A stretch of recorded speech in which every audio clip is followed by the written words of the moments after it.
Big باس 19 کے لیے مقابلے بازوں کی فہرست کو دلچسپ اور منفرد بنانے کی تیاریاں زور و شور سے جاری ہے اور اس بار حیدرآباد کی مشہور وائرل اسٹار کیرا خالہ یعنی پریا ریڈی کا نام سرخیوں میں ہے۔ بگ باس 17 میں حیدرآبادی یوٹیوبر ارون سری کانت کی کامیابی کے بعد ناظرین نے حیدرآبادی انداز کو بے حد پسند کیا اور اب پریا ریڈی اس روایت کو آگے بڑھا سکتی ہیں۔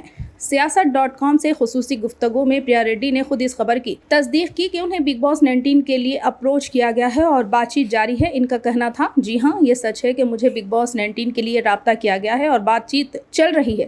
اگر سب کچھ ٹھیک رہا تو آپ جلد ہی مجھے بگ باس کے گھر میں دیکھیں گے۔ دعاؤں میں یاد رکھیے اور میرا ساتھ دیجیے۔ پریا ریڈی اپنے مزاحیہ حیدرآبادی اسٹائل رنٹس اور دلچسپ ویڈیوز کی وجہ سے پہلے ہی لاکھوں دلوں کی دھڑکن بن چکی ہیں۔ ان کے انسٹاگرام پر 1.3 ملین فالوورز ہیں، جبکہ ان کے یوٹیوب چینل کیرا خالہ حیدرآبادی کے 93.9 ہزار سبسکرائبر اور دوسرے چینل پریا ریڈی ٹک ٹاک کے 2 لاکھ سے زیادہ سبسکرائبر ہے۔ بگ باس 19 کا آغاز 3 اگست 2025 کو متوقع ہے اور سلمان خان ایک بار پھر میزبان کے طور پر نظر آئیں گے۔ شو میں پریا ریڈی کے ساتھ دیگر متوقع ناموں میں علیشا پانو، راج کندرا، دھیرج دھوپر، منمن دتا اور فلائنگ بیسٹ شامل ہیں، جس سے امید کی جا رہی ہے کہ اس بار کا سیزن پہلے سے زیادہ سنسنی خیز اور دلچسپ ہوگا۔